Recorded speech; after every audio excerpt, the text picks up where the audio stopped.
All right. Welcome, Alexander. I appreciate you being here, man. This is always a great honor to have you here and being able to have a Thank you, conversation thank with you. you. I always really enjoy conversations with you. Thanks for having me on after actually a little break. I don't remember how much, but it's been a while. It's been a little while, but we've been staying in contact with each other for quite a while. So yeah, it's definitely an honor. We wanted to we got in contact a couple of weeks ago, and we started talking about some new things that we've learned and some things that you wanted to talk about and bring up. And also congratulations with your interview with George Howard and the team over there. I'm saying congratulations on that. I mean, hey man, I'm glad that you went on there, man. I'm definitely am, bro. Thank So you. I think it isn't published yet. It's been a while. It takes a time, but I'm right now on a little podcast tour. I will be on, I think, even a few bigger ones than the Cosmic Summit. But yes, it was very, very great, very, very epic. And soon I will be on Fade to Black with Jimmy Charge. It will be live, so it will be, I think it's next week, 27th. There will be a notification. They always give a few days before the show, so. Yes. yeah, definitely. Yeah, it's just hey man, the amount of information that you have, man. Like I have your book right here. It's a wonderful book. Has great information in there. Yeah, definitely appreciate that. Appreciate that. It has a lot of great information on there. We already talked about the tabs that I had on there. The little orange tabs that I have on there. This one.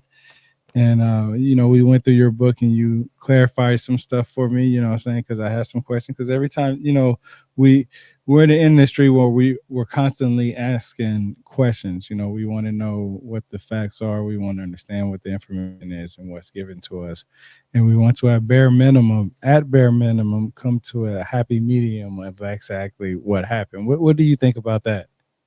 Yes, yes. I think, we will be talking about it in a little moment, but when I started studying history, it's the same what historians do. You need to ask more and more questions, different ones, because, this material, Atlantis, lost civilizations, have already been covered by many people. But what more people need to do is ask better questions, ask different questions, ask questions about different things, and only then we can come to how it all was back then. Right. So what's one of the most amazing thing that you found out within the last year?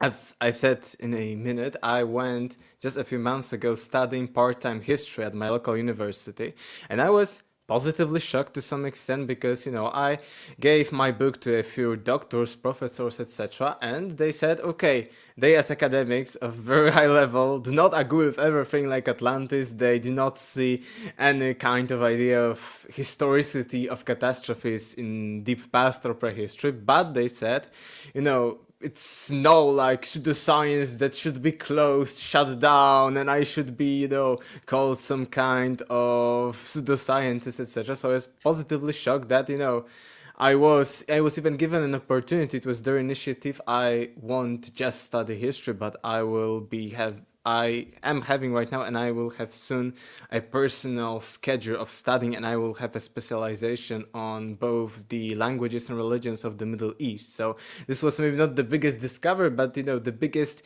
experience that shifted a bit the perspective for me, because when we are online, at such conversations or on some other podcasts, we talk about Atlantis, lost civilizations, Anunnaki, etc. There are debunkers. They shout, "Oh, here are some stupid pseudoscientists. These are liars or something, grifters, etc." They are shouting.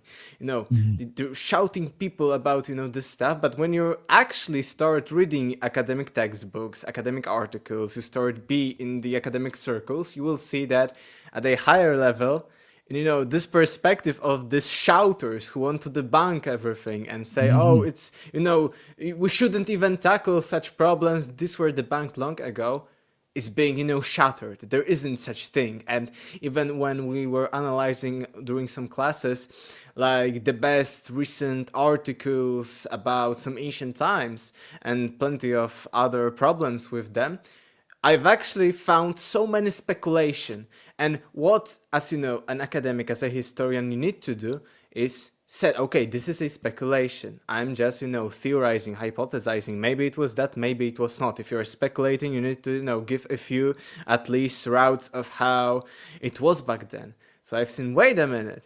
It's not like these debunkers, shouters, all of these academics in, apostrophe are talking about, at Mm. a higher level. It's completely different. And, you can actually talk about Atlantis, you can actually analyze, study Atlantis, even write about it in peer-reviewed articles, but you need, just to go through all of the methodologies and all of the guidelines of a true historian.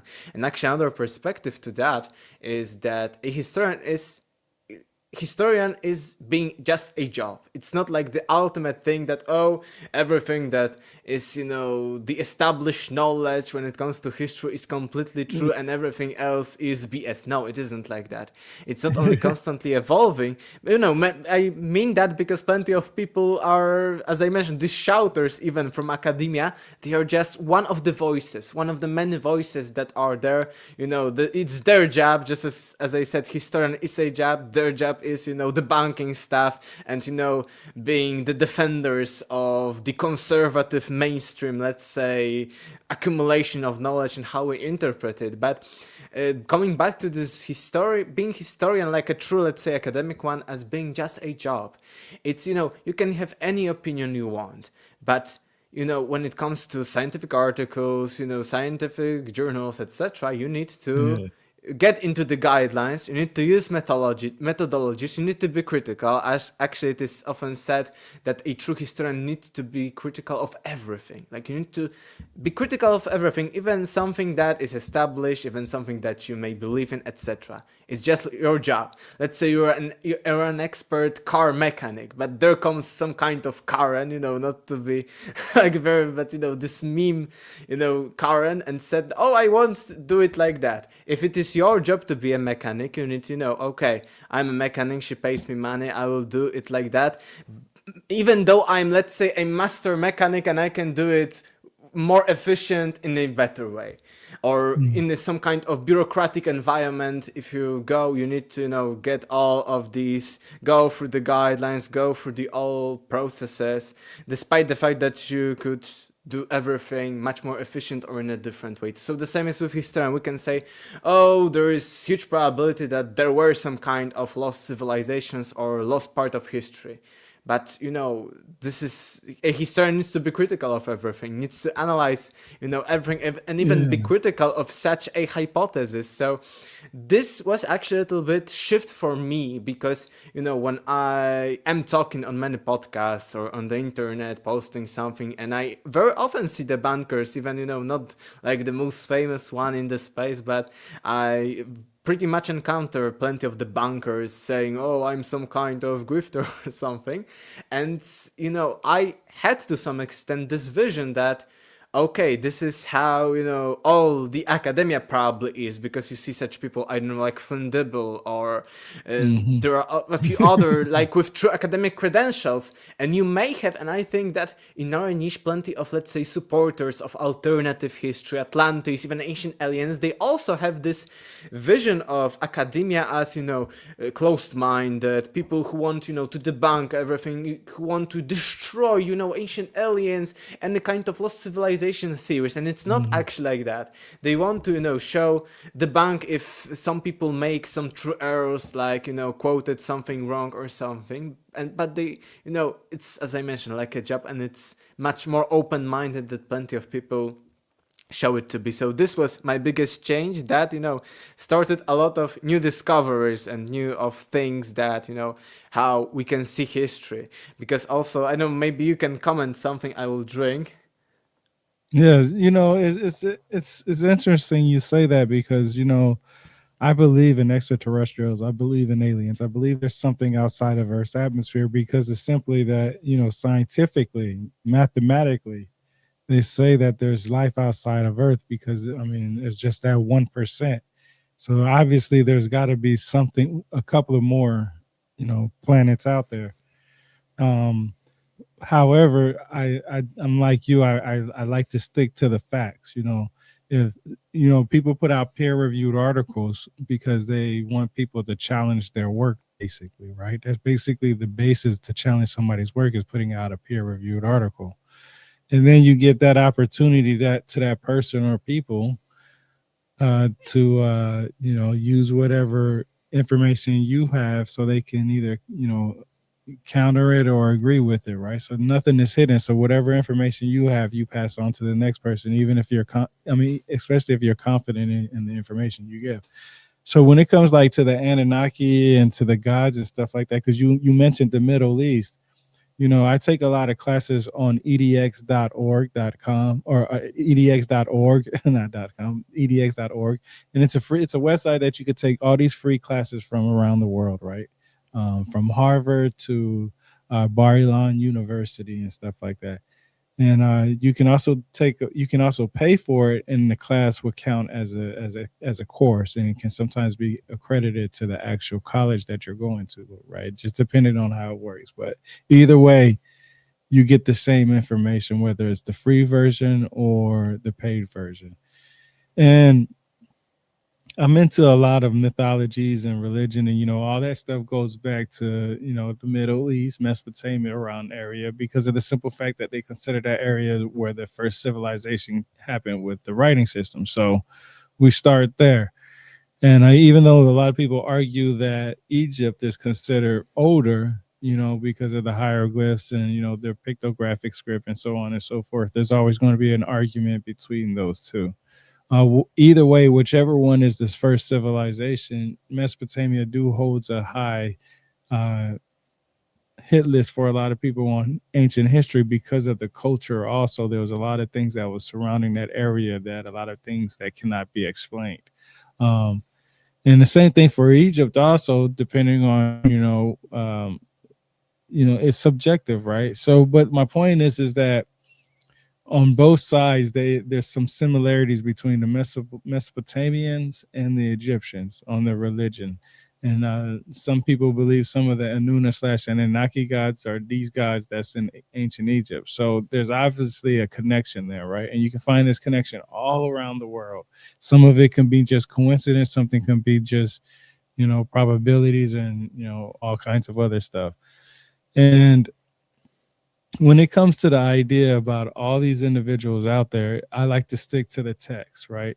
But the text is based off of also the oral traditions. I've read plenty of linguistic books on how they translated these texts from, the Babylonians, the Chaldeans, the Sumerians, the Akkadians, the Mesoamericans with the codexes, and all these places. I read so many books on it, and they all say that when they're translating whatever hieroglyph or cuneiform tablet or parchment or skin or bone or turtle or whatever, they also speak to the people that live there and try to cross reference what they think is saying along with the oral traditional story. So no matter what, you're still using the actual oral traditional story, right, to kind of come up with your own theory. So everybody has their own understanding and translations and so on and so forth. And that's where it becomes an argument of what did this actually say and what did that actually say and what did this mean and so on and so forth. And everybody has these arguments, and it's always a push and pull type thing affecting here. I never even thought it would be like this. I thought that people who were on the path of gaining knowledge, they would just put all their feelings to the side and work with each other, because everybody, you can only work with so many hours out the day, so you got to let somebody take over eventually. So you got to at least give them some of the information. So I just feel like, with all the information that's out there, uh, I think it's important to show people now, especially with the technology that we have today, how you came up with this information, right? Like, tell me exactly how you came up with this information and why do you This believe is this? exactly what differentiates, to some extent, like, let's say, alternative or independent researchers from the academic ones. We learned in the, beginning of how history as a science works that, all of the things that we may as just lay leaders find boring in these articles, like sometimes over explanations, hundreds of footnotes that are taking more Hmm. space than the text itself. It's all exactly what you said, for any kind of historian, even from a little bit different side area of knowledge, to be able to cross-reference everything. So that's actually why you need to go through the guidelines as, let's say, historian or another scientist in another field, and that's why these articles are structured in such a way. Sometimes they're a bit boring, sometimes they are strange maybe to lay people, just because, as you said, that anyone in the field, maybe even from a little bit different expertise, can be able later to cross-reference it. And actually, they check it from this, I would say, perspective, like technical perspective. They check if any other kind of person can, this can go and analyze how do you came to such conclusions, what sources you use, can this person find these sources. So this is the basis of when it comes to how the work of history works. Yeah, yeah. Like I think it's very important because a lot of people don't understand that it just doesn't mean that you go there, you look at it, and you understand it. You have to look at it, all your available sources around you, and that includes going to the people the indigenous people that's on that land and speaking to them. But you also have to understand what they're trying to say, and that's where that's why a lot of people have a lot of arguments about the idea of where their gods come from and so on and so forth. I was just telling somebody this the other day, and I want your opinion on this. As much as that there are oral traditional stories about gods coming from the skies, there are same amount or equal to the amount of gods that come from inner earth. What is your ideas about that? Mm-hmm. Yes, I think, it's natural. And when it comes to how the gods, according to official, of course, science, how they appeared, I think it was basically that they were natural forces, that plenty of them were just personifications of natural forces. And for instance, in some cases, destructive ones were connected to the underworld, netherworld, or something. And the more creative ones, but not all, like for instance, gods of wind were also the air gods, but they could also be destructive, were connected to the heavens. And I think it also goes, with this basic, very universal description of how the universe, according to the ancients, worked, either, from Mesopotamia, Sumerians, Babylonians, or in plenty of other regions, even not when it comes to civilization, but native people of jungles from Amazonia. They describe often, the world that, it's in the middle between, the dark place and the light place, between heavens and earth. Even in the Bible, God created heavens and earth. There is this division in the Sumerian, of course. In the Middle is the same, that there is the earth and there is difference between space, underworld, and the earth. And in plenty of other religions you can find similar things. So if we are dividing the universe into, let's say, 2 or 3, if we include the earth, then I think it's logical that we have both sky gods and underworld gods, or some kind of netherworld gods. Yeah, that's why I say two things can be right at the same time. There could have been some guys that came from the skies, and there could have been some guys that came within, the depths of the sea. So obviously, there's, in reality, two things can be right at the same time. I just, I get confused on the idea about the Anunnaki coming from, planet Nibiru rather than from the depths of the seas, because they talk about the Apsu. So that was one of the things that I've learned, you know, real in depth about where the Anunnaki guys come from. In a lot of their texts and depictions, it shows them inky at least coming from the depths of the sea. So that's something that I've learned. So yeah, Yeah, that's but pretty it's a interesting. different sea than just the Earth one. The Apsu was like the infinite sea that was even beyond the Earth. And we can Yep. see that it was, even to some extent, I think there were 2 seas, it was beyond even the heavens. So still, if they came from the sea, it was metaphorical that, maybe they came from the outer space, just And yeah, no, speculating. you're right, and that's what a lot of people have said to me is that the ocean is known as the universe. Universe is basically the ocean of the area, and I do believe that because they say that there's water in space. So I Hmm. and then so I know what it means scientifically and stuff like that. But then when I hear the words depths, I hear that it's Hmm. actually coming from underground. Like it's something, and so Yeah, it to me, sounds like I agree, but it's a different case. It's not even that these waters of the universe. It's about water being in space. No, it's like a metaphysical idea of an infinite chaos. It's the same that later mhm. Greeks told that at the beginning was the chaos, and you see it with cosmology. Maybe not exactly when we are talking about Enuma the Babylonian epic of creation, but in Greece, everything came out from chaos. In Egypt, Mhm. everything was in this again infinite Yeah. waters. Similar in ancient India, it's a metaphysical idea that is very universal, and it's about the what is outside of, let's say, matter, and you can interpret it in plenty of different cases. I often interpret it even going beyond the, let's say, material universe.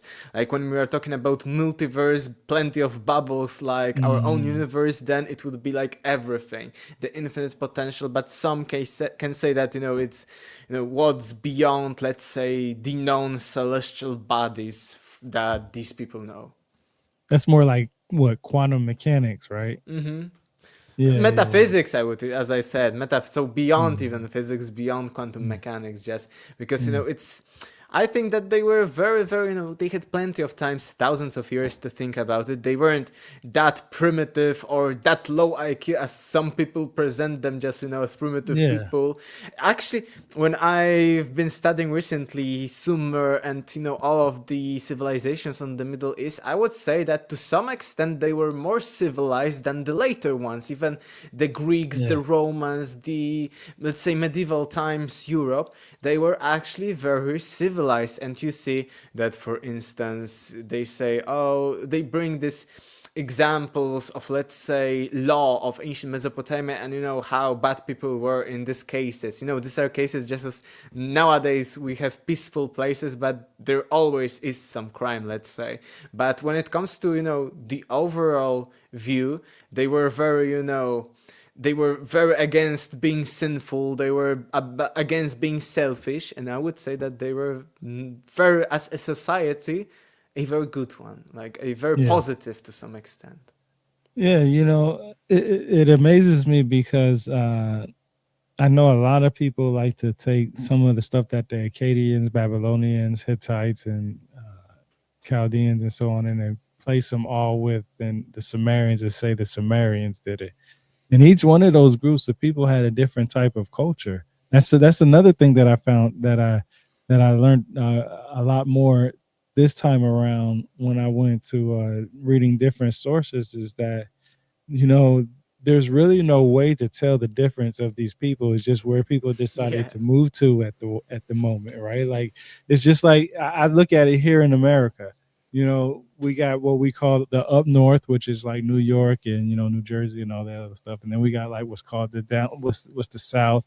That could range from different opinions and stuff like that.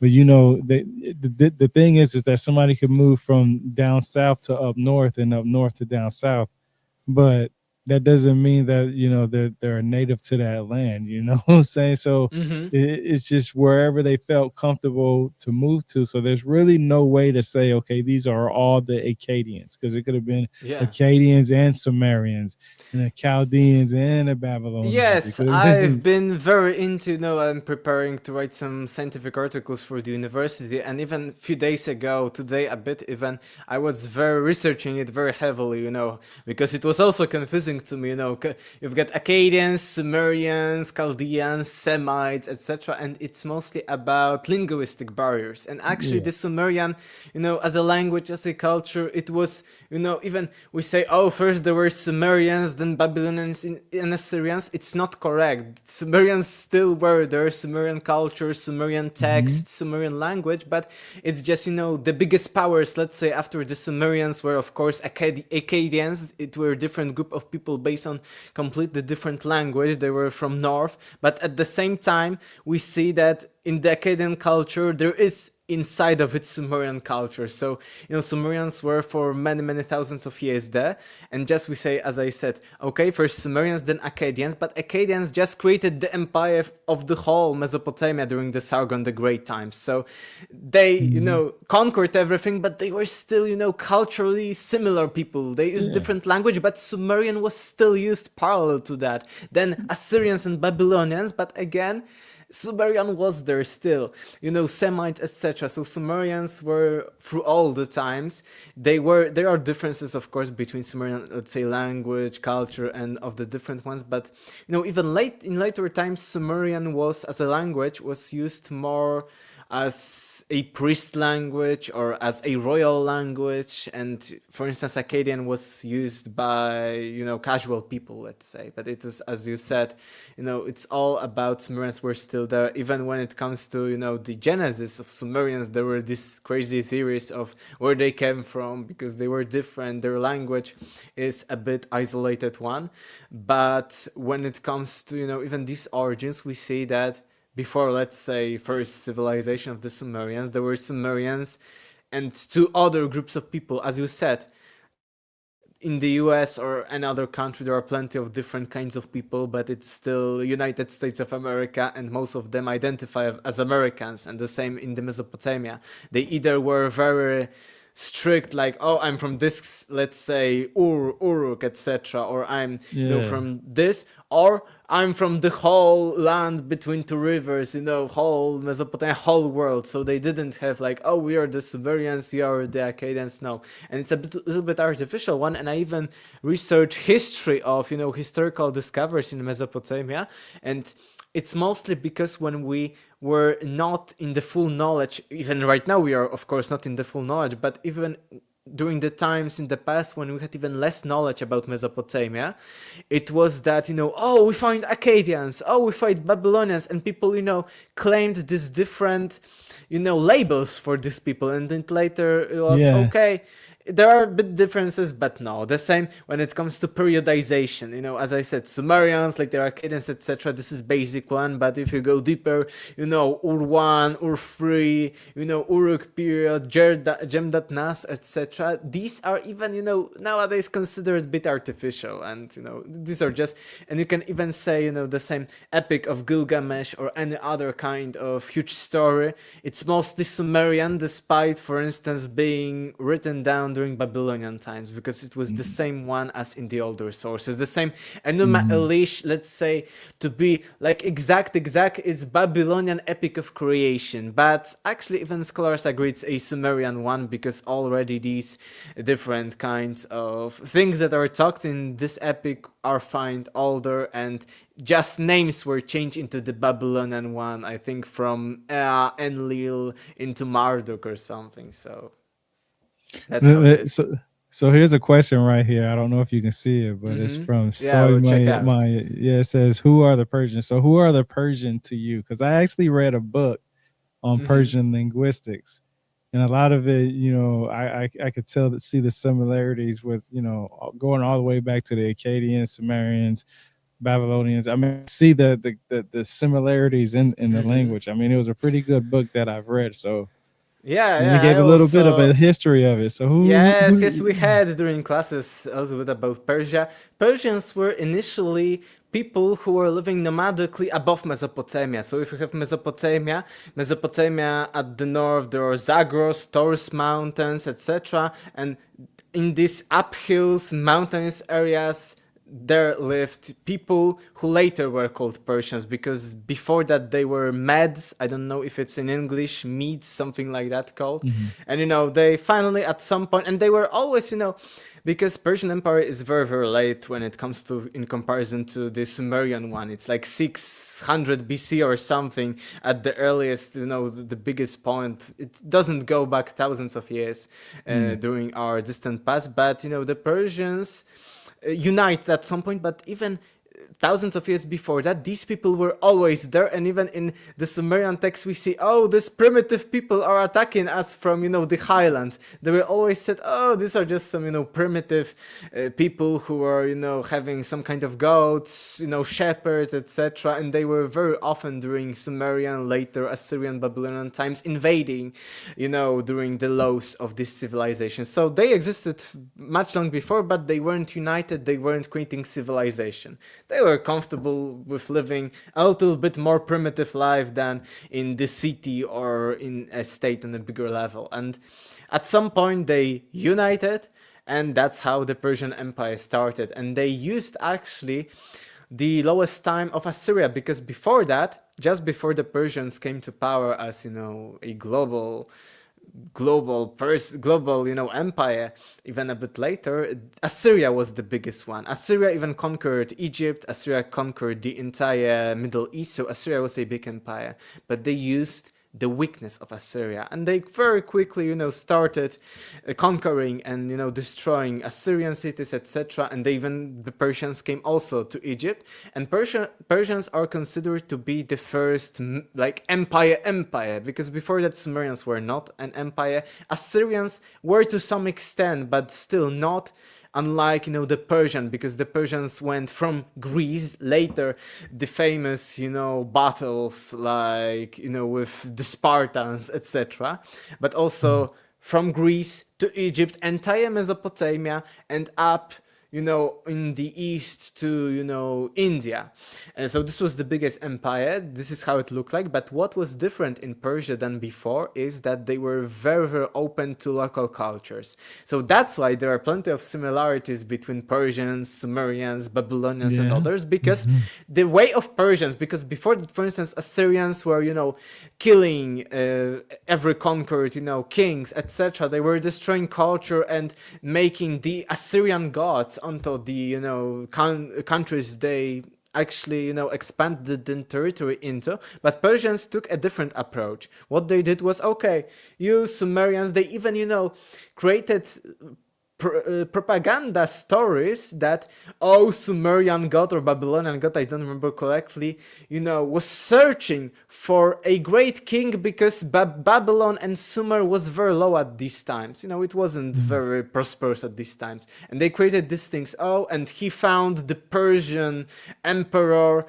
as a chosen one. And that's why, so Persians were, and of course, they conquered land by fights, by armies, but they were, okay, you can practice your religion, you can get your language, but you need to pay us gold, silver, and you need to, claim that the Persian emperor, Persian king is, the true and only king and emperor. But you can have local, like smaller kings and everything. That's why there are so similarities, because even at some point when the empire was at the largest, they used, I think it was Aramaic as a language of the entire country. So that's why there are so plenty of similarities. And they actually, the Persians, because they were late, 600 BC or something, let's say plus minus, they used these famous genie statues from Babylon, and plenty of other motifs. They used that in their culture, etc. So they conquered tons of lands, and they used Egyptian art, they used Mesopotamian art, they probably used Greek art, they used some Indian art, etc. So they had like the first even multicultural empire, which were very like open to other cultures. And that's why there are so similarities between these. I think any other questions or something? No, they was just talking. We had Parsi, their language, Mm-hmm. and they were described as people who made their own beer and grew their bread, and had writing system, one of early ancient translations Yeah, translated. but they were using cuneiform. They at the times, the Sumerian, let's say, times, or late Sumerian times, they didn't have their own writing. They later adopted cuneiform, and they adopted languages that were already used. But yes, their Parsi language is an ancient one, but they applied it to the cuneiform scripts and other scripts that were available there. So Persians are much, much older, and they just took inspiration from others. It isn't like that they were the inventors of some things. Yeah, and and what I've learned a lot is that language spread because of trading. Because Mm-hmm. one of the things that I found out about the Sumerians is a lot of people give credit to the Sumerians as being the first civilization because of their writing system. But I took a class from Bar Ilan University, and Mm-hmm. Dr. Nili Summit said that the civilization started around 3200 BC, and it was because of their writing system and because of the simple fact that it had to do with trading. It was a pictographic script. Yes. But I always thought in my head, okay, if the Sumerians had was trading with somebody else, that means simultaneously somebody else would have had to come up with a similar type of writing system to communicate back with the Sumerians for their trade.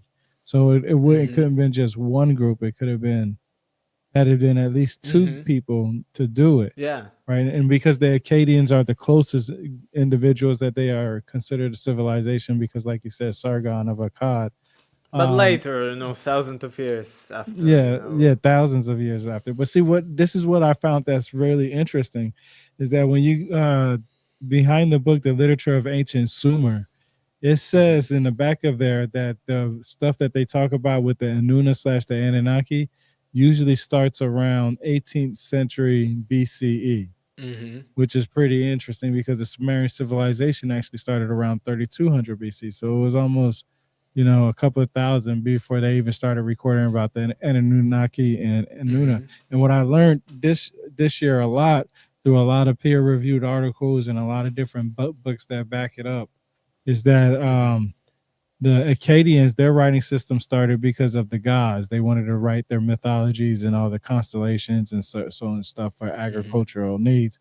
And the Sumerians wrote down their stuff for trading purposes, for Mm-hmm. economics and stuff like that. So I thought that was pretty interesting because, Yeah, like I I said, agree. It's like a common consensus, and we see that from how the script evolved. That the first, the most primitive kinds of evidence for the script are some kind of stamps used to know how many or how much of different goods you are taking, given, what's mhm, the worth. So yes, this is fact that the script appeared out of this necessity when it comes to both trade, but also when it comes to internal resource management, like resource when it comes to food. They needed to know, okay, we've got this kind of food this year, so we need to ration it, etc. So both with these kinds. But yes, and you said that first, again, civilizations, Sumerians are called civilization because of the script, but actually there is no huge when it comes to other than script factors that are considered to be the factors for civilization between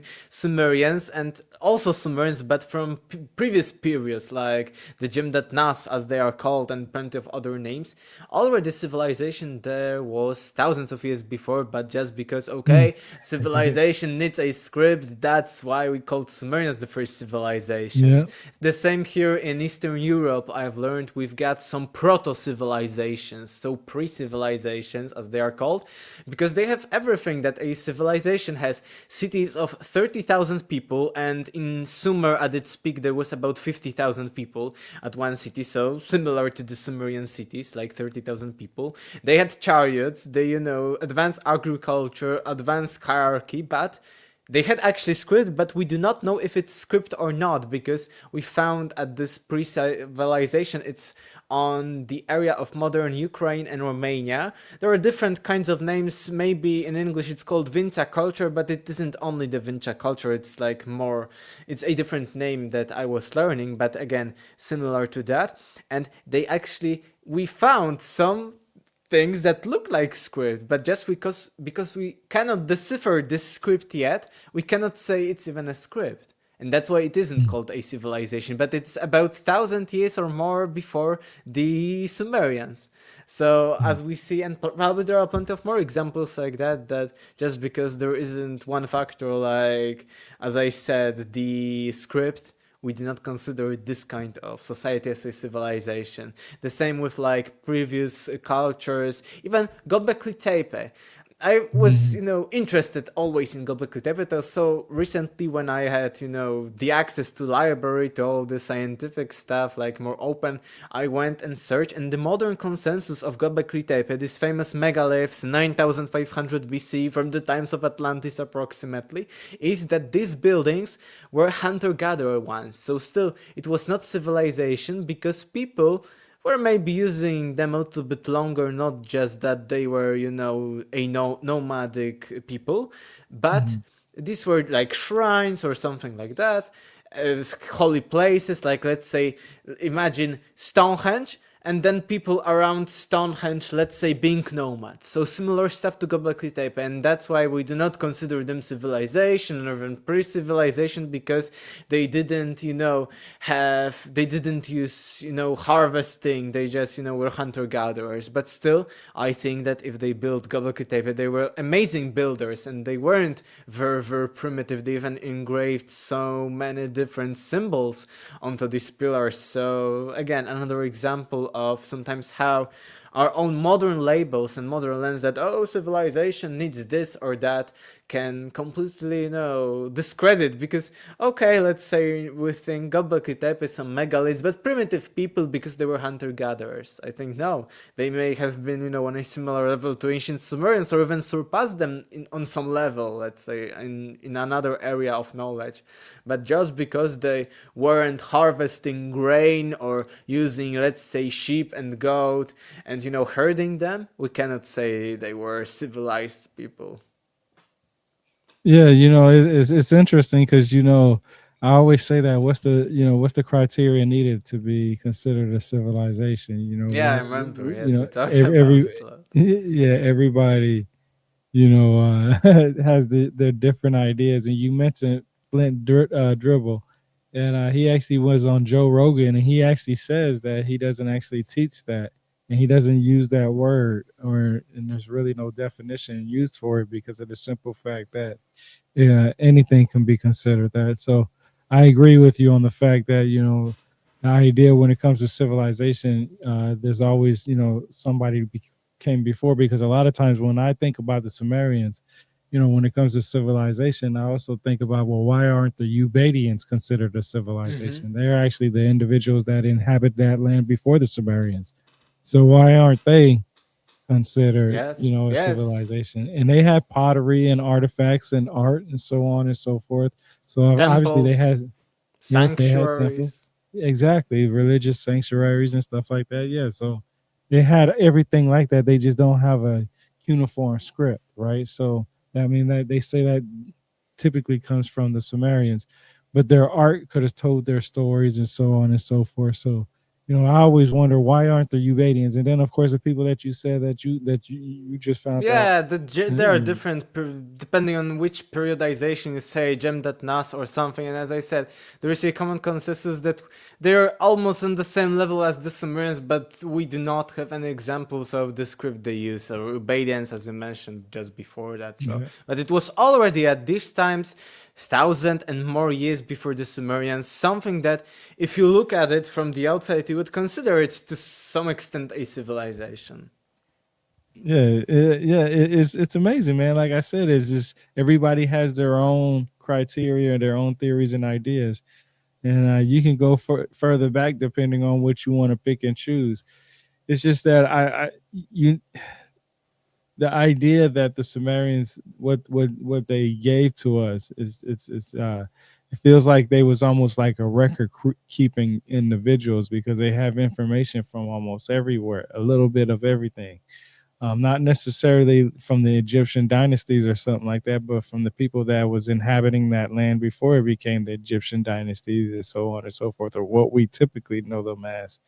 And so far, like even like when you talk about Gobekli Tepe is not that far from Iraq, as far when it Yes. comes to thinking of migration and stuff like that. So Actually, not migration. We see, like, I've been learning the Middle East again, like prehistory from 10,000 BC, and you see constant occupation on this, area. That's why we call it Neolithic Revolution. But let's say this Neolithic Revolution happened from the end of the last ice age almost to the times of the ancient Sumerian civilization. So you see constant occupation, maybe not at every place, but people in Mesopotamia were always there. There were different cultures, some were, coming and going, but some were constant by 3,000 to 4,000 years, constant occupation. And I think that there are plenty of even sites that we haven't discovered yet, and maybe there were plenty of more civilization stuff that were existing before the Sumerians. Oh yeah, definitely, man. And that's gonna bring me back to my next topic. So I actually had conversations with Michael Donovan. I'm not sure if you know Mm-hmm. who that Yeah, is. yeah, I yes. had a that I have talked to Stig all the time, David Hansen, if you know who that is with the Mm-hmm. Yeah, I've heard researcher. a little bit, but not like heavily researched his stuff. Yeah, yeah. I He think he had went to the research structure. yeah, Am I correct? that's the guy. Yeah, he went there 3 different times. He's actually the guy to go to because he's been there 3 different times. He's done articles. He's uh done videos on it. I mean, he has a whole Need YouTube to check channel them on it and out. stuff Yeah. like that. Yeah, He so he's did he definitely found anything like remarkable there or? yeah. I mean, he looks at the okay. So he looked, and that's a good. I'm glad you brought that up because he looks at the planes, the Earth, the way everything geologically looks at, and Mm-hmm. he's really big on Google Earth. So he spends hours on Google Earth just looking at different places and just trying to compare stuff like that. And he found that what Plato says, because he goes, what he tells me, he says is you can't read it in the English form or Mm-hmm. in your language, your native language. You have to read it in the language that it was written in, which is Greek, right? And then you basically translate that to English and get whatever you get. But they say what he did was he got the original Greek translation Mm-hmm. and he put some of it in ChatGPT and asked it to translate it, and he got some information, and then he cross-referenced these each word that it was talking about to see what it was talking about. So he was going off a Greek dictionary and stuff like that. He says what he believes, what Plato says was there, but he doesn't say that Cadiz or the area near Cadiz or anywhere else is not Egypt. He just says that those places aren't the capital. He believes the capital is where he believes it's at. Like Mm-hmm. that's where he thinks that's like the headquarters, the capital, the Mm-hmm. location and Yeah. stuff like that. So, but I also but because I brought up Michael Donnellan, I also like his idea because I actually seen his part of his videos that he's putting together that's slowly coming out when he showed it at Cosmic Summit, and he's basically just in so many different ways just to keep it simple is that he's trying to find everything that was mentioned in the text Mm-hmm. to say Yeah. that this was it, That's basically. a actually good route to, even scientifically analyzing, searching for the data, to start with everything that is said and then later to expand, maybe it was Azores, as some people say, maybe as David Stick Hansen, that it was the research structure, but I think it's a good idea to, find this different stuff. And I think that, even in some translations, Plato said that it was in front, not like beyond. There are a few interpretations, not beyond, but in front of the Hercules pillars. So if the Hercules pillars are the Straits of Gibraltar, and I think that they are, we talked about it a lot, that he says that it is the true ocean there. He distinguishes it from the Mediterranean. So if he says that above Hercules pillars is a bigger ocean, he must say that it's somewhere like near the pillars of the Gibraltar. So if he said it's in front of them, there were of course a few interpretations. You can say, okay, maybe Cadiz somewhere there, as Michael Donnellan is trying to find it, but you may also set in front of these pillars. Maybe it started there, like, and let's say that I found this hypothesis, but I think it may be a bit stretched. That in front of the pillars of Hercules, and everyone sailing would go by the coast, sail by the coast. Mostly Phoenicians were doing that, and you would go into the Sahara, the eye of the Sahara, in some way, maybe. But I still think that both of these propositions are very, very good ideas to further excavate and find things. Yeah, and like I said, I watched what he already presented a little bit of. So right now is between him and Stig on who who's going to Maybe battle it both out. are right. I think that And I'm glad you said that, because I told Stig, I said maybe you just should just see if you can have a conversation with him. You know what I hmm mean? Like, yes, because you yes. guys might be both right. You might it could be like here in the United States, capitals change as in some of these states. hmm It could be one place one time, and then it can be at another place. So both can be right at the Or same even time. from ancient times, plenty in most of, let's say, civilizations, other cities looked like the capital or different cities. So maybe similar concentric one was in Cadiz near there, maybe one was in Azores, and maybe one was in the eye of the Sahara. Maybe we won't even know which one was the capital one, but they were structured similarly because it was hallmark of this civilization of Atlantis. And I also mean, even when you analyze just the Platonic dialogues, you see that he said that Atlantis had huge influences over the Mediterranean, over the coast, of the coast of Africa, like the northern Hmm. one, to Egypt, of course, Italy, etc. So I think it's very well that it was connected, like from Egypt through Sahara to the Eye of the Sahara, maybe as far as the Azores, or let's say, and as far at the north as Cadiz, Spain, etc. I think it's very, very probable, and it's no problem, as I said, that both of them are right. Like a big old boundary line, right? Like just a Yes, massive big. like Yeah, that's what that's Roman Empire, was a yeah, big one. like how it's spread out. Yeah, that's exactly how I think too. Like I think that that's where it becomes into where you got to set your emotions aside and be like, hey, look, this is what we need to look for on both hmm sides. And just like you said, they looked like each other, and we already know that there were twins involved when it came to the brothers of Atlantis anyway. So two, like I said, two things can be right at the same time. So uh, you know, I always think about that. And then you have Lemora, and then you have Mu and stuff like that, and you have all these places that talk about floods. One thing that stuck out to me a lot last year personally is to think about how did these flood stories come together. And I think we talked or touched on this a little bit before, is that I feel like because humans need water to survive, every civilization started by a body of water, and eventually sometime in that time frame, or that family's generational time frame, there's going to be a flood. And what do people usually do? They pick up their stuff and leave when there's a flood coming. Some people stay back because they want to just ride it out, and then some people will leave and take whatever they have. And most importantly, most people had animals for domestication, and food, of course, like chickens, their cows or cattle, whatever they were using at the time, and donkeys and so on and so forth. So everybody had their own hmm needs and what they needed for a flood. Yes, So even 2 years ago we had a huge flood here, but on the southern part of the Poland, not where I'm living, fortunately.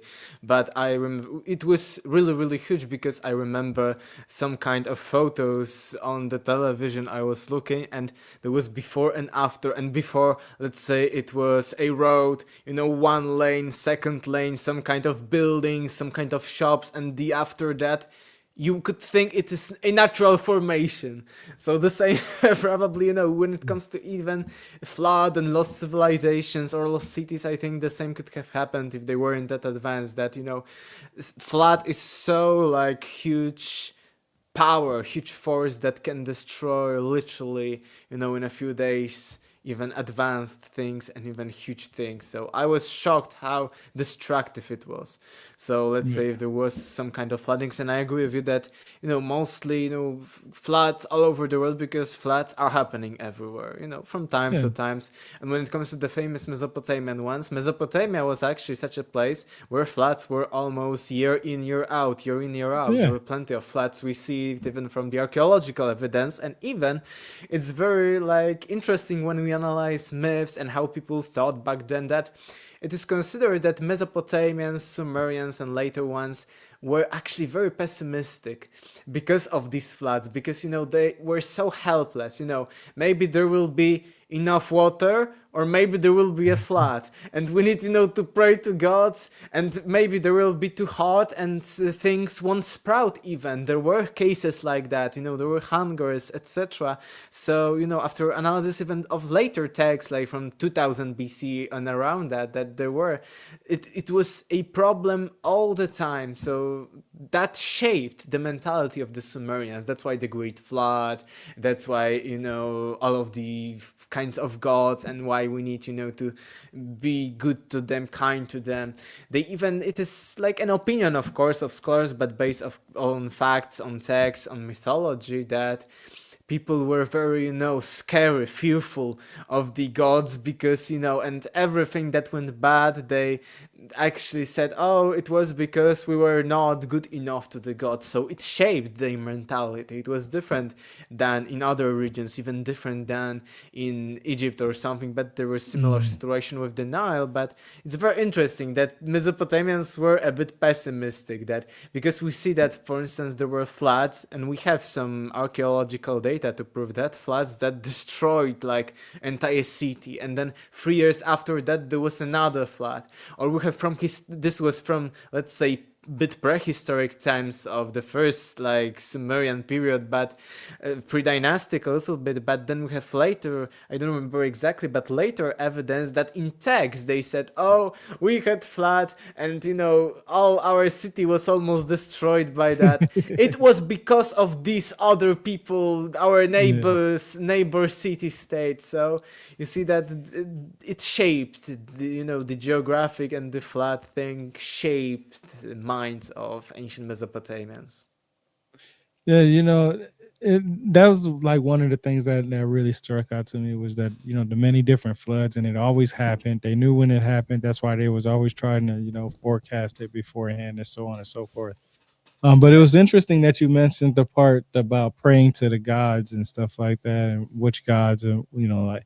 And one of the other things last year that stuck out to me was thinking about who did Abraham choose to worship from the Anunna / the Anunnaki, because his story is that he always wanted the son, and then eventually he had gotten a son, right? And then he started worshiping a god. That's where we get the monotheistic religion from, right? It's from Abraham.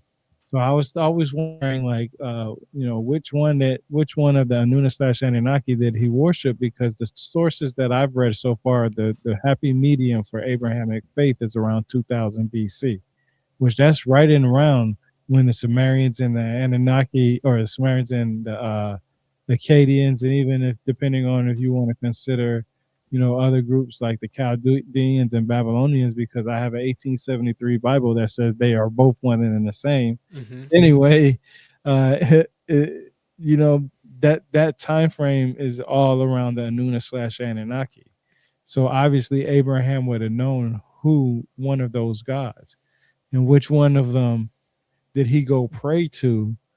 And then a few days later, or a month later, or so, sometime later, he found out he was having a son. And then he Mm-hmm. decided to say, well, that's the God that blessed me with my first son. Yeah, that's So very interesting. Actually, even in the Bible, but we only recently are knowing that he came from the Sumerian city of Ur, and there yeah, was all that mentioned was named a little bit spelled differently than Ur nowadays. But it was only like in the late 1800s that we found out, oh yes, Ur existed really. It was Sumerian city.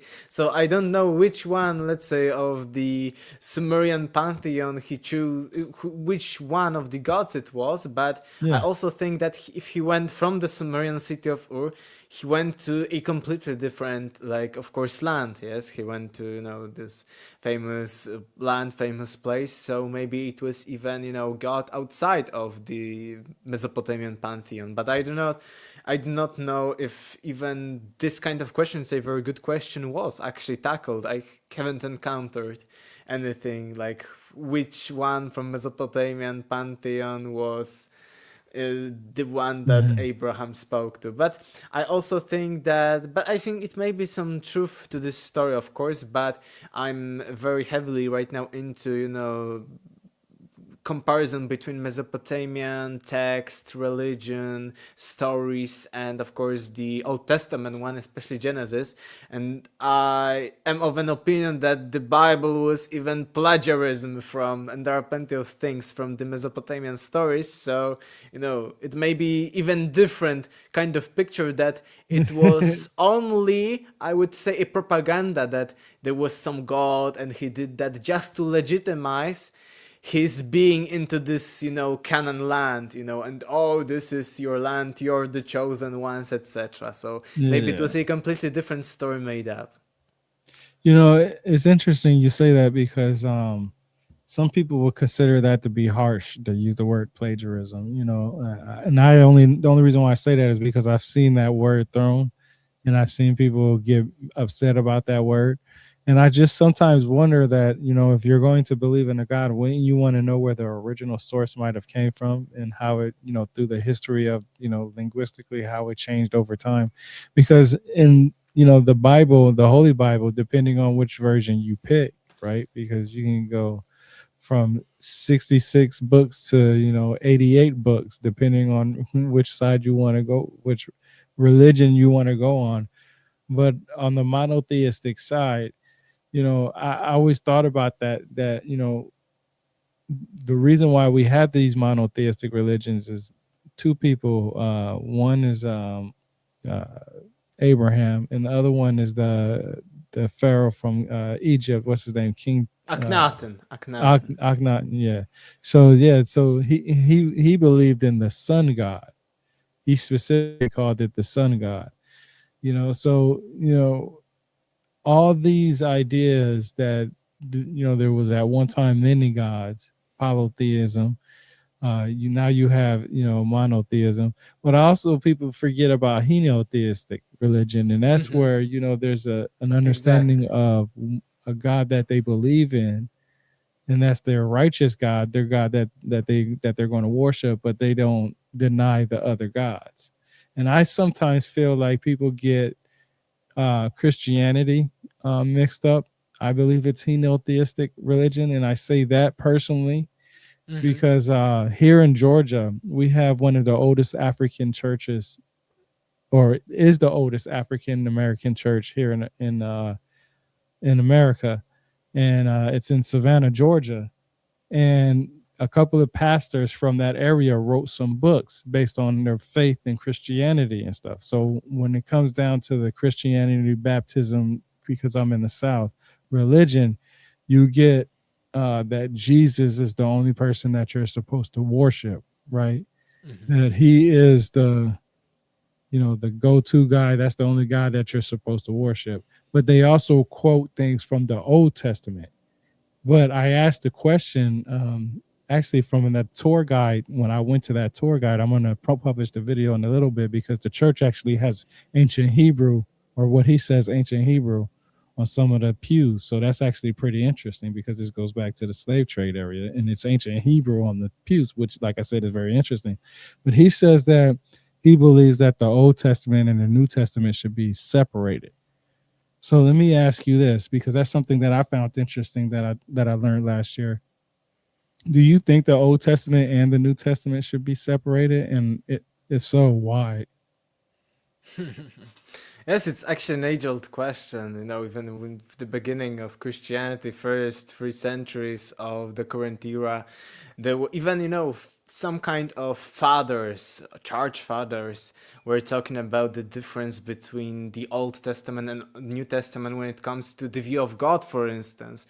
That's how appeared all of the conspiracy theories about, that Yahweh is evil, Yahweh is Satan, and the New Testament vision of God portrayed by Jesus is, the true God, and that the Old Testament, there is a difference between the God of the Old Testament and the New Testament. If you read it, Mm. maybe I'm not that much deep into it, that much expert on it, but I think that yes, there are huge differences between how in the New Testament the God is portrayed and how in the Old Testament it is portrayed, and that's how even Gnostics became the target of the official church, and that's why they were eradicated, because they believed not only gnosis, because it was battle between the Catholic Church was about faith, just as this is right now, that you need to have faith,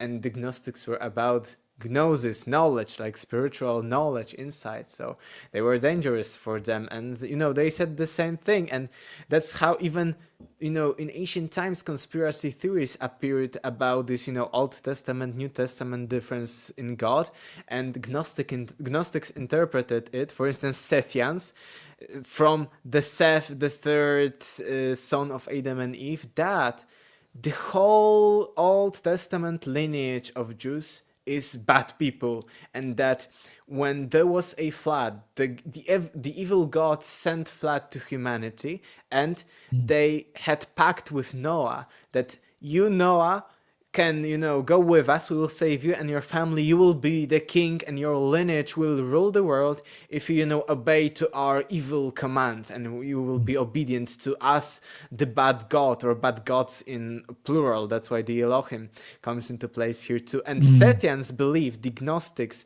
of the first centuries of our current era, that they are the different lineage that also survived from the third son of Adam and Eve, the Seth.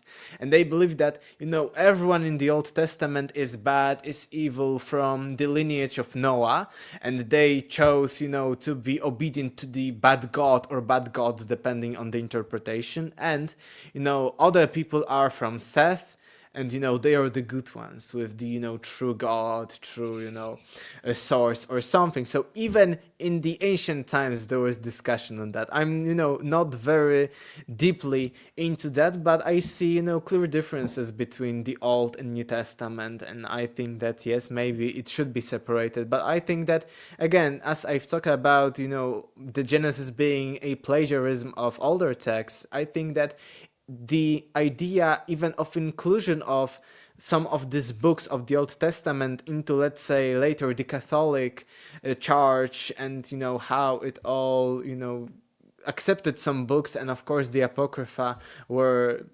ejected out of it. I think that it was about legitimization, that we are the chosen ones, we are from these lineages, and it was the age-old, again, plagiarism from Sumerian, this age-old method that we are Mhm. from the lineages, thousands, tens of thousands of years. They copied the same system in the version that Adam, Eve, Noah, and others. Then the number of years was shortened, and then David, etc.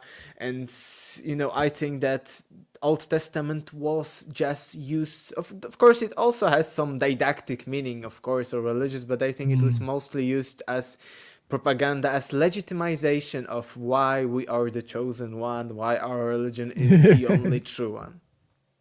Yeah, that always gets me because God has a chosen people. So that means he will sacrifice others for his chosen people if it came to that, right?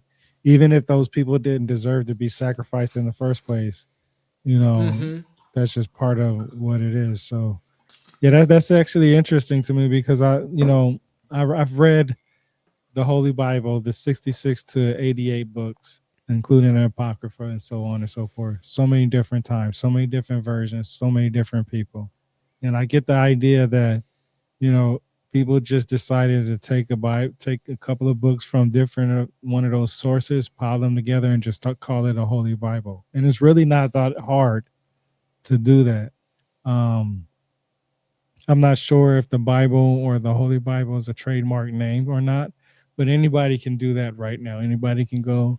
to these texts and pick whatever they want to pick from whatever side. Yes, I And will pick, let's say, I will go, totally crazy. I will pick Gilgamesh, let's say, the Bhagavad Gita and the Genesis, and I will call it my, holy books. Yes, exactly. yeah, And the exactly. same, even right now, I've been a little bit, only I started a little bit the New Testament stuff, but, it is accepted that there were probably even, just as we found the famous Gnostic libraries of Nag Hammadi, Dead Sea Scrolls, etc., there at the time that Christianity was being created, there were, hundreds, thousands of more books that, and later they picked just the ones that maybe fitted the story, but also fitted their purposes, of Yeah. this is the true religion, etc. No, you absolutely right. I think Yes, it's hey, for the Teria, I see in chat. yeah, they've been messaging you a lot in there. Um, you know, it really boils down to what kind of narrative you want to create, and that's what, and everybody has their own narrative, whether it's sharing facts, whether it's just to deceive somebody to do something as a passion. It's there's always, everybody has a narrative, and there's nothing really wrong with that, because the world does need entertainment, but it's up to the people in a sense to say, okay, hey, if I'm serious about this, I can't promote something that I know is incorrect anymore, because then Hmm. that takes away from somebody else's research. Think about how many books you have to go through yourself personally to get to the information that you have. And you can, and I guarantee you, because I know I do it sometimes, I can say, oh, I can tell when somebody's creating their narrative. I can see why they said this, but it doesn't make sense why they said that, because they just said this a few pages before that. And it's always interesting because, I think I call it a journey. Nobody will never know the facts. Nobody will ever know, if, whether, the Anunnaki came from planet Nibiru or the depths of the sea. What we do know for a fact about them is that they're a mysterious group of individuals. Nobody can deny that, no matter where they came from. And they are described as individuals who, in a sense, created humans to where we're at right now. That's in the ancient texts, Yeah. academically and pseudoscience, if you want to call it that, right? That's what it's in there, right? And then you also have them, going to the underworld, or what some people would describe as hell or something like that. And I've read so many different theories that it's not just the Sumerians. It's more proper to say now to say the Mesopotamians, because they all Hmm. kind of Yeah. took from each other in a way. So I think we should push away from saying the Sumerians, but mostly the Mesopotamians, because what I've also learned is that they might have found like a Babylonian tablet, and it had a much clearer, um, much more information in it than the one they found from the Sumerians. They just was able to see the word Gilgamesh, and that's it.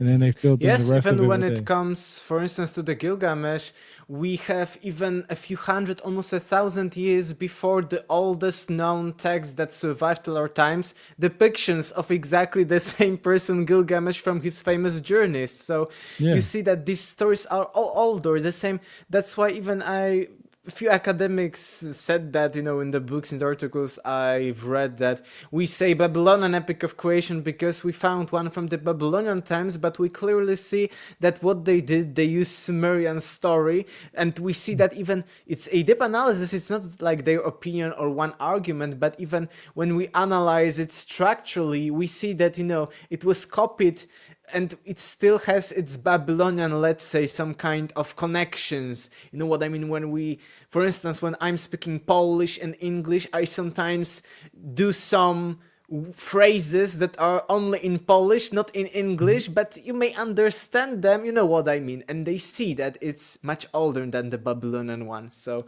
exactly the same with any other. And even right now, I've read in a few sources that even Rig Veda, the thing that I've talked for years already, that it was first for maybe thousands of years orally transmitted and then, Yeah. written down. It's commonly accepted that it, was invented at least 2000 BC, but not written down until 1900 BC, depending on the source. So it is commonly accepted. The same with these myths of Mesopotamia. They may even predate the, chronological Sumerian times, the Gilgamesh especially. No, no, it's funny you say that because, like I said, on the back of that book, it says 18th century BCE on there. It literally Mm-hmm. says that. That's when they say that you get most. That's where that book, that the literature of ancient Sumer, or the website, the electronic text corpus of Sumerian literature, it even tells you in there. It goes around that time frame. And I always Mm-hmm. say that if you look at the actual time frame that these civilizations started talking about their gods, it was around that time frame. Mm-hmm. Just the, and it's very, very, very, very, very close, very similar time frame. And what gets me is that some people will say 1800 BC, right? Well, why is that so pinpointed to 1800 BC? Why isn't it like 1825 BC or 1801 BC or 1862 BC? It's 1800 BC or 1900 BC.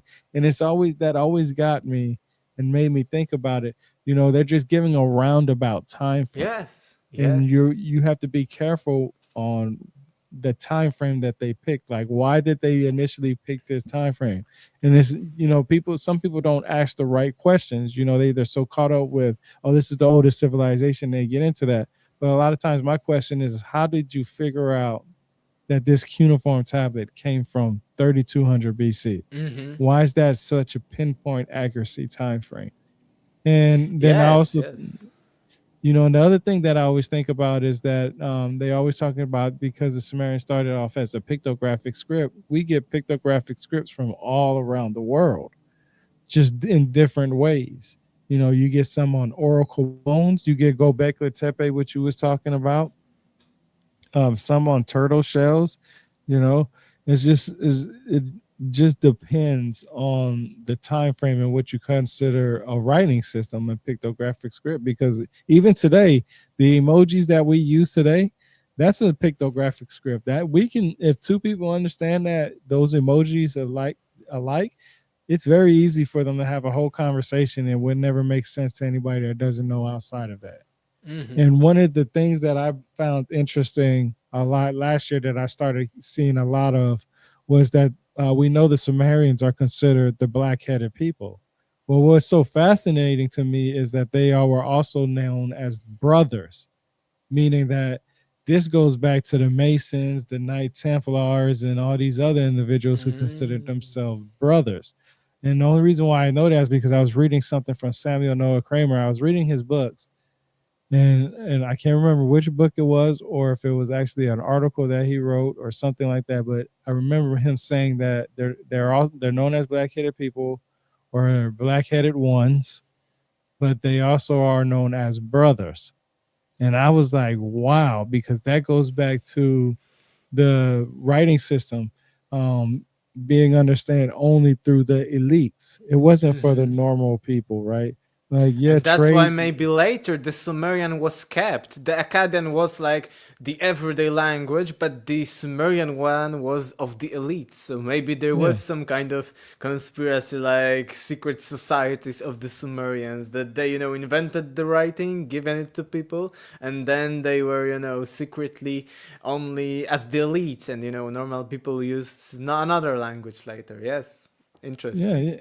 yeah, yeah. Seriously, that's what struck me a lot, because I read Albert Pike's book, I read Godfrey Higgins' book, I read Albert Churchward's books. I read I can't remember who it was from, but the book was called Occult Freemasonry. And I've read a lot of Saint Germain books, just like 13 in like the last 2 weeks. Wow. And I've always, the word that struck out to me a lot from all the mentioning was that the word brothers. And I remember Samuel Noah Kramer writing about that in his book. And we both know that Samuel Noah Kramer is known as the big man when it comes to the Sumerian cuneiform tablets and the history of them and all this other stuff, right? Like a lot of people who are academically in the field and scholarly in the field, they will go reference Samuel Noah Kramer. And it's Hmm. actually funny. More people will mention Zachariah Sitchin more than Samuel Noah Kramer, but Zachariah Sitchin actually gets some of his information from Samuel Noah Kramer also. So it's just amazing to me that it goes that these individuals were considered brothers, because even today we have these secret societies are brothers. And the Masons, the Knights Templars, and so on and so far. These are just branches off of each other. They no longer wanted to follow those codes anymore and those rites anymore. They did something else and they just branched off. Instead of being called a Mason, they were called something else. Because instead of being called this, they was considered that. The name can be changed constantly, but the symbolism, the code of conduct, and all that other stuff remains exactly the same.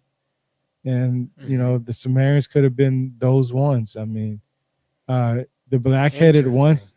Think about it. The black-headed ones. I mean, having your mind in the dark conspiracies or something like that, or dark thoughts or magic, or Hmm. Yeah. something like that. Everybody talks about Yeah, and I allegory. remember from the classes we were reading like some later Akkadian source of some kind, ruler that, he needs to go conquer this, and this land and conquer also the black-headed people, like later, like 2000 BC, 1800 BC, something like that. So, they were clearly denominated, okay, also conquer these black people. Mm. So there may be something to it that they were some kind of importance to them. Yeah, and then you have to think about the Masons. In all kinds of architecture and some type of symbolism. There are these individuals who were very intelligent in stone and other different types of mathematics. To cut stone a certain way, you have to be good in mathematics. That's the basic way of understanding mathematics, is being able to cut stone and do things a certain way. uh yeah, we might be intelligent wise as far as being able to create technology that we have today, but a lot of people don't think we're intelligent enough to create the stones that they had back then. Yeah. And that just shows you that intelligence can be subjective, right? In our time frame, we need all this technology to survive. It make our lives better. Back then, the simple life, that may have not been the need, and spiritually they may have been something different. That's why a lot of people go back to the mythologies and the spiritual aspects of these places, because they say they were in connection with their gods. But a god is whatever you're worshiping, and depending on what you do every day and how you look at worshiping, that could be subjective, that people are stuck on their phones and technology and stuff like that, so their god went from a spiritual aspect of looking in the sky to always looking in their phone, and that can change religion later on. Like Scientology, for example, they believe in something outside of this earth. I've read a couple of books for L. Ron Hubbard and stuff like that, and I get that idea from him, that they're extraterrestrials or something out there. um you mentioned Ancient Aliens earlier, and what's so amazing is that that show used to have me hooked at one time, and then I started reading a lot more, and then I stopped having time to read it because or watch it, because I already knew where the exaggeration was placed, and then sometimes where they was actually trying to ask simple questions.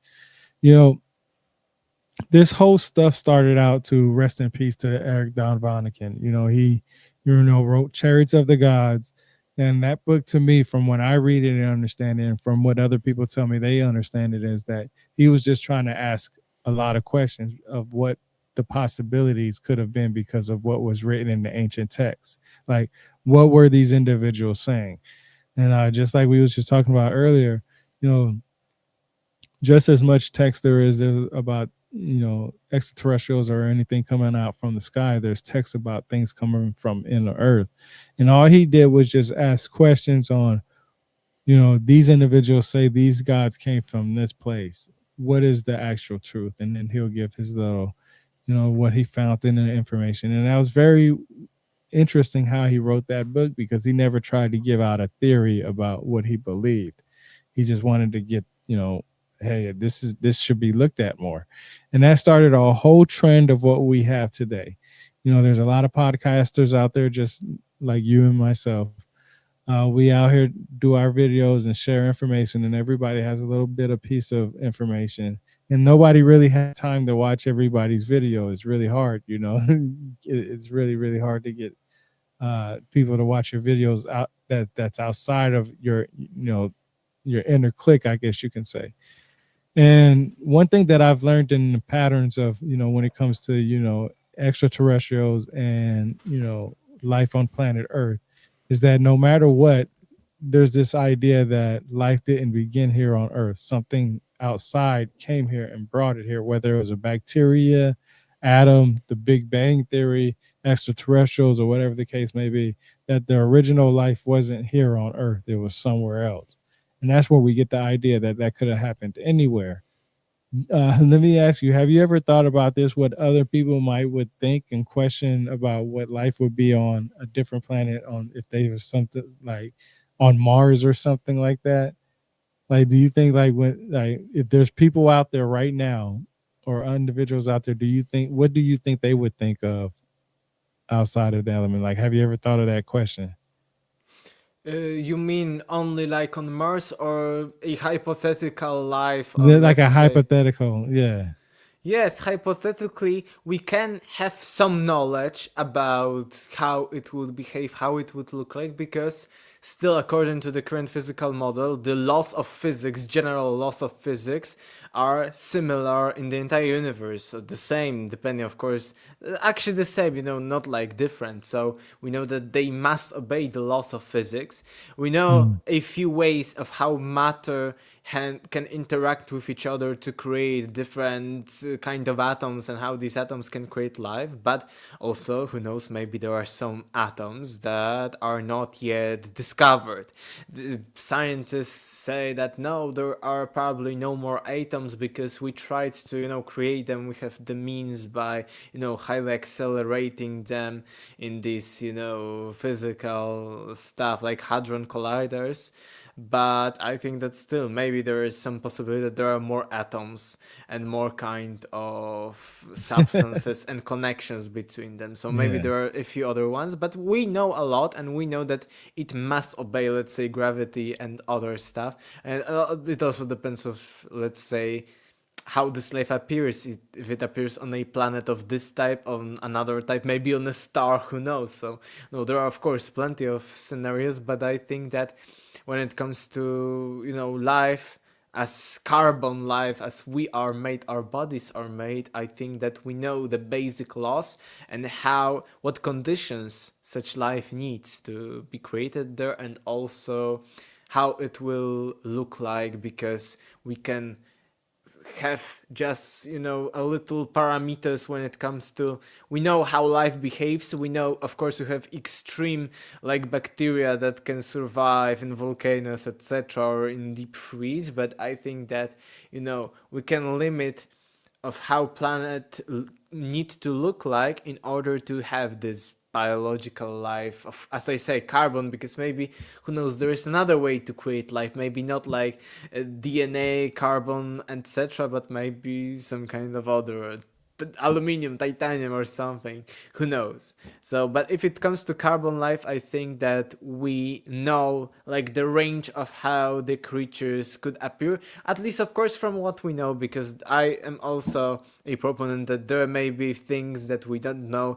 There may be so many possibilities, and there are some like programs even on TV that I remember like 10 years ago or something. I've watched a few about hypothetical life of on different planets, how it would behave, and how do we know how it would look like. So it's very interesting question, but I think that's maybe unnecessary right now. Maybe we should delve into more practical for us questions, both when it comes, because we do not know much when it comes to our past of ourselves. So why should we bother about hypothetical life? Maybe let's explore Yeah. first the known regions of space.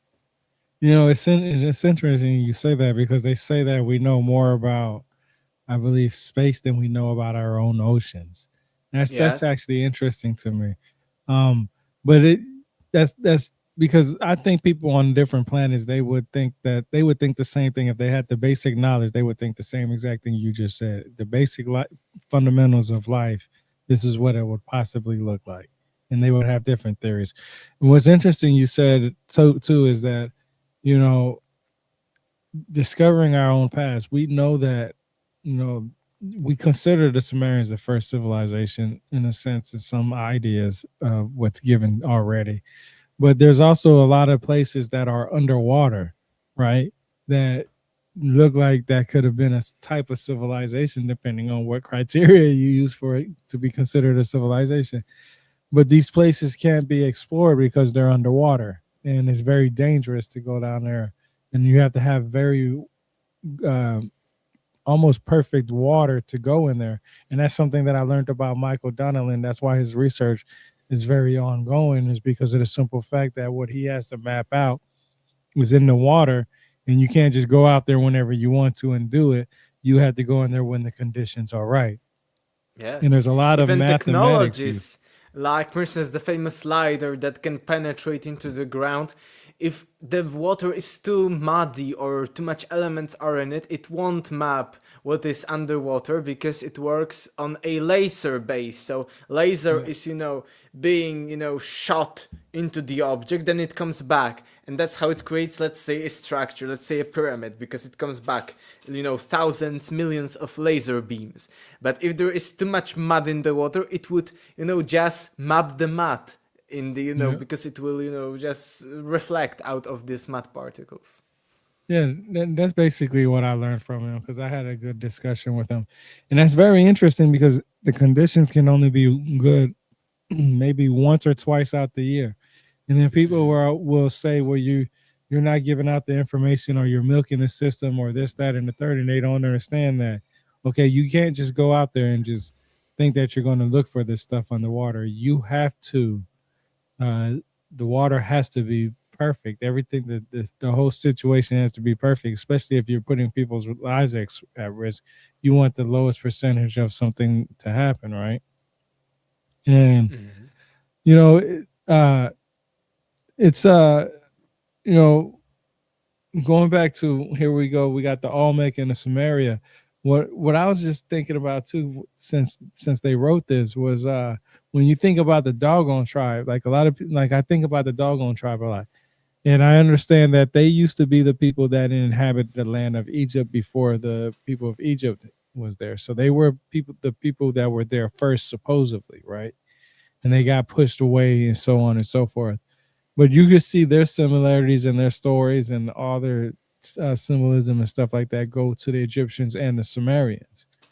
And what's interesting to me is that they actually say that there are individuals that come from, somewhere else outside of Earth's atmosphere. So all that stuff, when we talk about the facts, the information, does the information come from? How do we come up to our conclusions on what's right, what's wrong, so on and so forth? You can get evidence from everywhere and say that there's a similarity between these individuals in one way or another. The Olmec people, a lot of people, it's interesting that they brought this up, because I'm gonna have a discussion with somebody about this, and we're on two different opposite sides on this argument. And it's not because I'm on the opposite side because I want it to be one way. When it comes to the Olmec people, they say that they're the first people that came to Mesoamerica, right? They're the first civilization, and nobody knows exactly where they came from. There's these theories where they came from. Some of them say they came from, the Siberia area. Some people will say they came from Africa.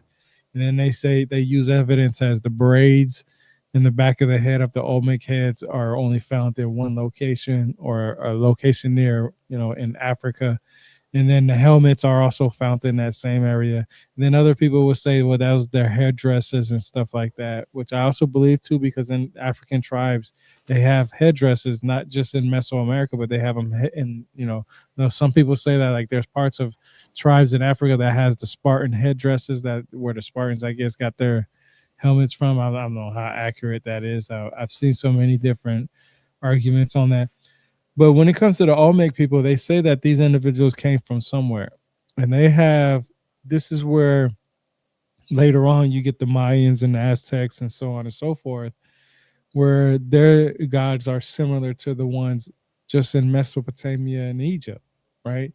Like I know in Samaria, Thoth from Egypt is also known as Ningirzita in the Sumerian text. But then he's also known as Kokokan or Quetzalcoatl. Some people believe that they're one and the same. So when it comes to all these texts and where everybody believes everybody comes from, it's interesting to me because they can trace it using evidence for themselves, right? Like I know you've read books, and in your wonderful book that you have, you break down very simple what to look for, and you give sources for it, which is very good. You give sources for it, and we, like I said, we've already talked about it.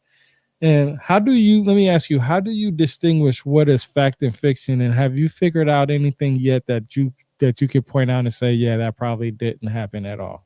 Like, do you have any of But that? you mean in the like sources, fact or fiction, or Like okay, so like for me, I used to believe, because Zachariah Sitchin wrote his books in 1973, that the Anunnaki came from planet Nibiru. The more I research, I feel like they came more from Earth. That's something that hit me, so I can say confidently that I don't think they came from a planet Nibiru.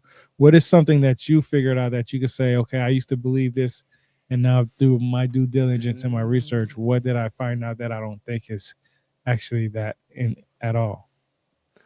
hard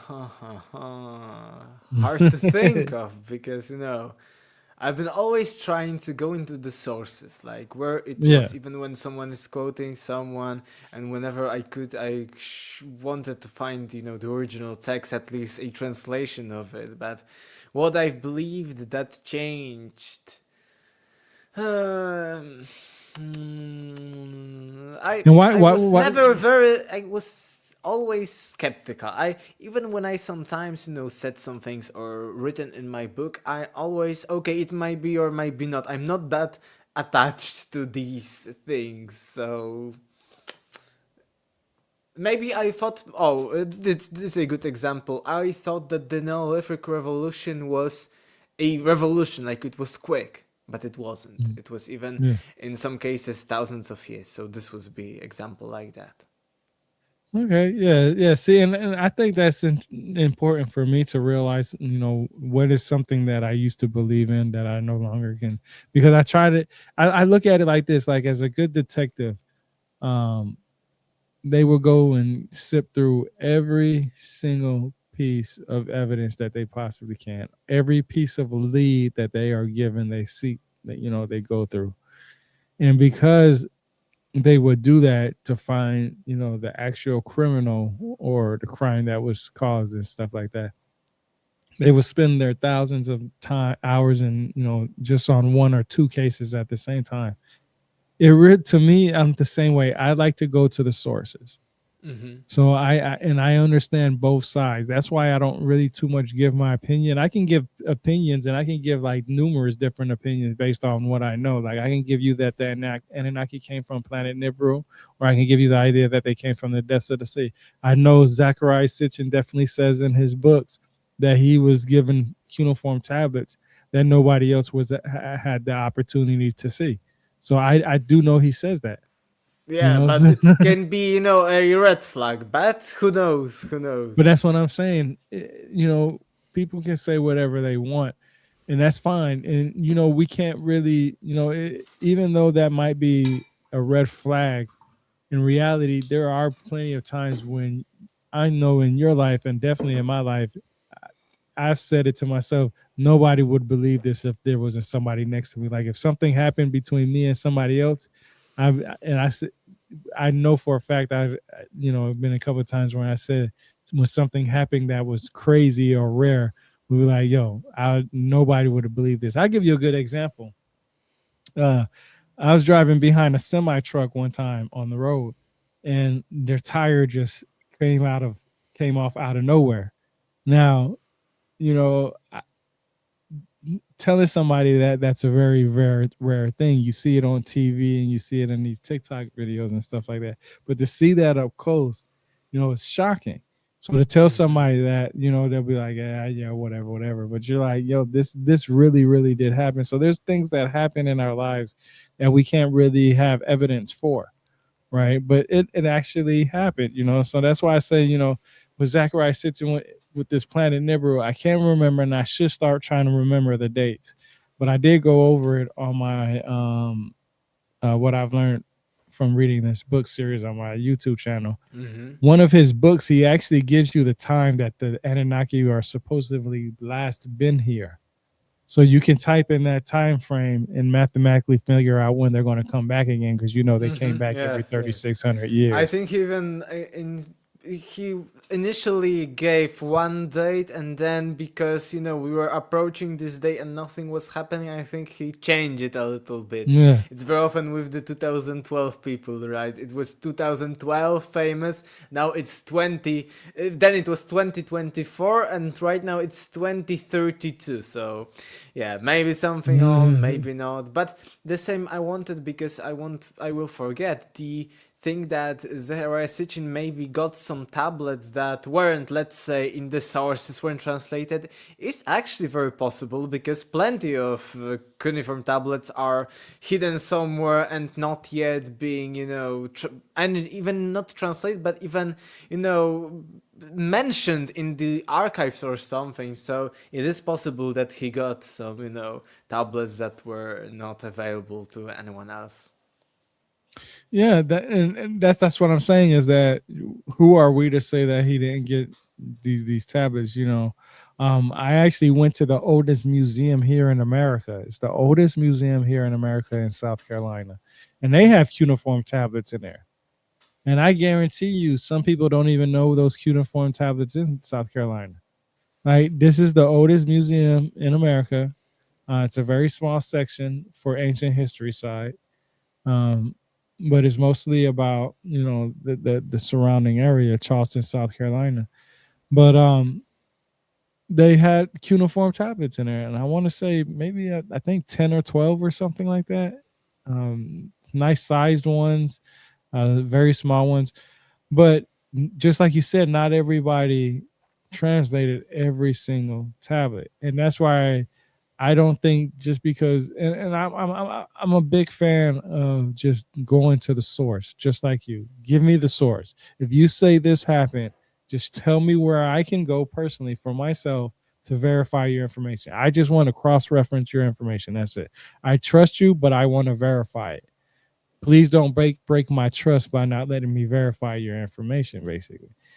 And depending on the evidence, that can be subjective of what you take and say, okay, that's good enough evidence for me or not. But I feel like that, and this is something that I learned that's very interesting, and I actually put this in my book also. The Igigi, when you go to the literature of ancient Sumer, the book behind the book in this little glossary, it says the Igigi or the Igigi, depending on how you want to call them, they are considered the great gods. These are great gods. They specifically use the word great and gods. And then when you look up the word Anunnaki in the same section, it just means a name for gods. So meaning that in that book, the Igigi are considered the greater gods, the big dogs, the top dogs, the ones on the higher hierarchy, basically. And the Anunnaki is just a branch of those individuals. Now that's from Hmm. the individuals who translate, and this is according to the electronic text corpus of Sumerian literature. Also, yeah, if you got it, look at it, man. You'll be I shocked don't about it. have it here, unfortunately. Wait. No, I have it somewhere there, but if I remember correctly, weren't they Gigi from the Epic of Atrahasis like the other way around? That Anunnaki were the main gods, and these were like the first prototype of workers. Wait a second, Yeah. you can talk with people. I No, will no, no, no, find. no, no, no. Yeah, look it up. That's actually interesting, and that's what I like, is that when people go back and get their sources, because that's actually interesting. Um, Matter of fact, I've posted it on X plenty of times. Going to bring it up a lot, but that's what I bring that up a lot to a lot of different people, because of the simple fact that when it comes to Ijiji, I always Yeah, I read. will find it. Yeah. You're right. You're right. I Yes, always. the great. Let me quote. Atrahasis Epic, one of the newest translations. The great Anunnaki made the Gigi carry the workload sevenfold at the beginning of the Atrahasis Epic. So the Anunnaki created the Gigi, so they weren't greater than No, Anunnaki. that's what that's. I'm about to show you. I'm glad you did that, because that's this is where it for me. This is where here I'm about to bring it up right now. This is why I love cross referencing information, because this is where it comes into you. This is where it comes into confusing. Some people say that Anunnaki are the great gods, but then others would say the Igigi are. And I'm about to bring it up and show you right here. So let me screen share this real Yeah, quick I've got a because glossary in the same book. Want to know what they are telling about Igigi. yeah. So here we go. So this is the book right here, right? That I'm talking about right here, right? The Yeah. literature of ancient Sumer. I've got Myths from Mesopotamia by Stephanie Daly. Yeah, that's another good source. That's another good source. Yeah, I Yeah. think you've also showed it in some. Yeah, it's a new one. Look, here we go. Look, the Mm-hmm. Anunnaki right here, A collective name collective for the name of the gods. gods. And then Igigi right here, a collective name for the great gods. But great gods from a small letter, maybe, though it means something different. Uh, is there Igigi? No, there isn't. Yes, Igigi, Sumerian group term for the great gods of the younger generation, you see? So they were great, but of the younger generation. Sky gods headed by Elelil, not Enlil, but Elelil, often Yeah. paired with the Anunnaki. So again, great gods, but of the second generation, of a Yeah. younger generation. Sumerian You see, group term for the great gods of the younger generation, sky gods headed by Enlil, often paired with the Anunnaki. I yeah. wonder You what see. they say about the Anunnaki themselves. Well, see, this is the this book right here is the same exact book that says the website, the Electronic Text Corpus of Sumerian Literature, the ETCSL website. It's the exact same information because it's the same exact individuals on the bottom. And that's why I always bring up that, one text says will say something, because these are supposed to be, if anybody goes to the Electronic Text Corpus of Sumerian Literature or get this book, they're going to get, this is supposed to be the bread and butter. Like, this is supposed to be the basics that Yeah. we talk about, right? And when I looked it up and I read this book for the first time like 3 or 4 years ago, I was like, the great gods are the Igigi, and it doesn't even break it down to like how like how Stephanie Yeah. Dali talks about it, because Stephanie Dali has a translation on the Epic of Gilgamesh also. Yeah. And it's just interesting that this is a great point of mine, that depending on your source, you're going to get different information, right? That's Because why of the you need simple multiple sources the best yeah. way. And I'm telling you, this book right here supposedly has all the translations about the Anuna/Anunnaki. And it's supposed to be, it has, parts of the Gilgamesh in there. It Yeah, I has think it's by multiple authors, so even, yeah. more credible. Yeah, well, it's, I'm not going to say credible. That's a nice word that you used. I would say Depends that. on who the authors are. Exactly, but you know, I would say that this is what most people will look for if they was to go to the source, because this is from Oxford University, and these are the same individuals that created the Mine is website. also from Oxford Yeah, that's what, and University. that's what I was going to say, is that Stephanie Dali is from Oxford University too. But that's why I always say, I don't know if you've ever heard me say this plenty of times in the past, but I always say this: you can have two PhD Yeah. recipients go to the same exact school and have different information. These Or two individuals say schools that different, have different approaches. exactly. So that's why me personally, I'm just like you. I like, I've read Stephanie Dali's. I just recently read her book, because she has the Epic of Gilgamesh and some translations and stuff like that. So I knew about her, and I can say that, I read from George Smith, Andrew George. Those are some other individuals, and then But then these are old ones, like yeah, George Smith. Yeah. yeah, exactly. George Smith is supposed to be like one of the first guys to do it, actually, Yes, and then yes. Andrew George did his versions of the Epic of Gilgamesh, and it's just to me, it's just amazing that you can have different understandings based off of different sources. That's why I say, for this one right here, this book right here, me personally, I was just shocked. I went in the back and I read that what they called what it was said about the Anuna and then what it said about the Igigi, and I was like, great gods. Then why would the great gods be toiling? But then it makes sense of the generation thing, like you said, like Stephanie Dolly talks about. But then it also makes me think that why are they purposely saying the great gods in this instead of not breaking it Hmm. down for simple terms? Because when you read great gods and then read just gods, you're going to think that one was over the other. But what time frame from was this? But also then you also have to think about Marduk's time frame. Was he part of the Igigi or was he part of the Anunnaki? Because he was a second batch of gods. Basically, he came from the Babylonian time I frame. need another book for that. I remember a few days ago I read on it. Oh, so you got it. See the questions that I be asking. I'm telling you, one thing about me is that I read these books and I really do be trying to understand and get to the bottom of these questions.